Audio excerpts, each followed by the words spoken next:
For today's video, gagawa po tayo ng flower pot. Mahal din po yung flower pot kaya pwede po tayong gumawa nito. Gamit lang itong empty lata. Yan, dalawang gagawin natin. So ito po, kuha lang tayo ng 8mm na fuzzy wire. Hatian lang po natin siya sa 3. Yan. Bahala nga po pala kayo kung ano pong matikuhan yung kulay ng flower pot na gusto niyo. Ito sa akin is brown po yung aking available kaya ito po yung napili kong kulay.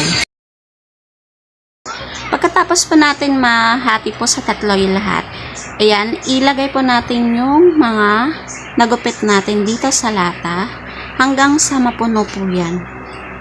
I-push lang po natin magkabila ang dulo para po malak siya.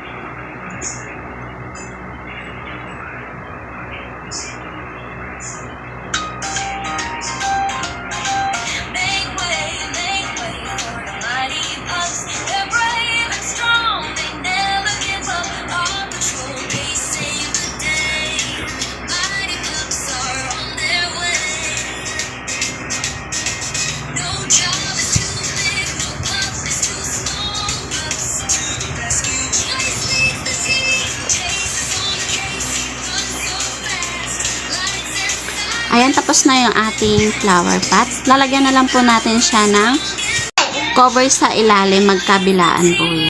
Nilagyan ko na nga rin pala ng styrofoam itong ating dalawang flower pot para pag itutusok natin yung ating flower is hindi po sila mag-tagtagan.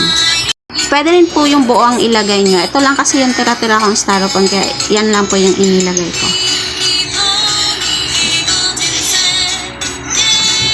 Then yan, magpapaikot po ako ng isang 8mm na brown fuzzy wire para yan po yung ating magiging cover sa ating flower pot. Sa ilalim po yan.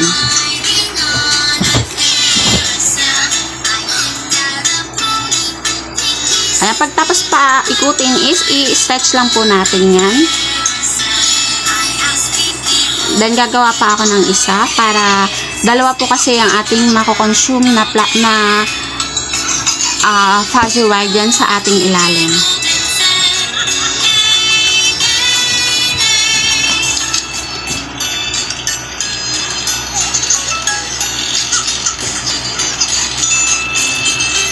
Then papaikutin ko lang po itong ating in-stretch na fuzzy wire. Paikutin nyo lang po. Then lagyan nyo po ng glue yung pinakadulo at idikit lang po.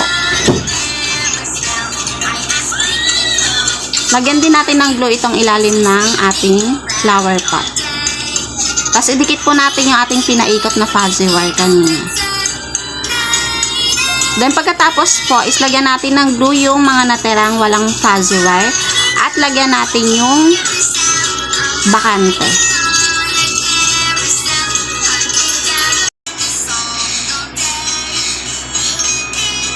Ayan, i-arrange lang po natin. Tapos, idikit lang po natin. Yung may mga kawang po, is lagyan na lang po natin ng brown na fuzzy wire.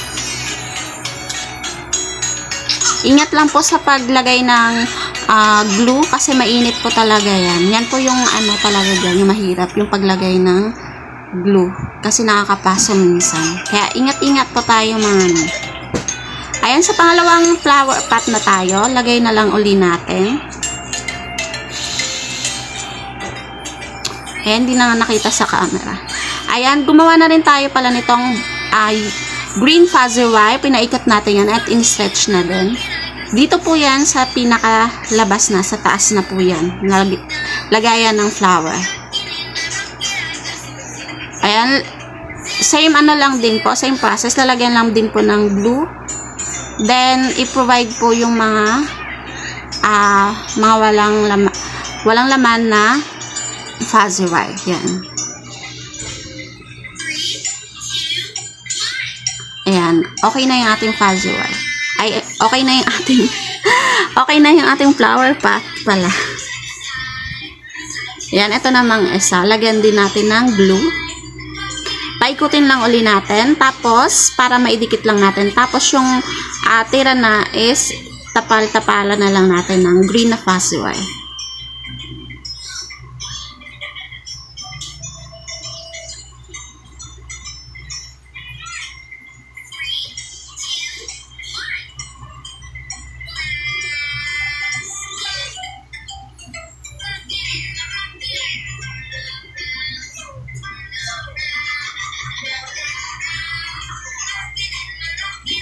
O di ba mga mi, meron na kayong flower pot. Sobrang tipid nyo na. Tapos, napaka-creative pa, di ba? At ito na nga mga mi, ang ating pinaka-finale. Ginamit na natin yung ating flower pot. Nilagyan na natin ng mga bulaklak. O diba, ang cute. Meron pa siyang eyes and mouth. Thank you sa panonood.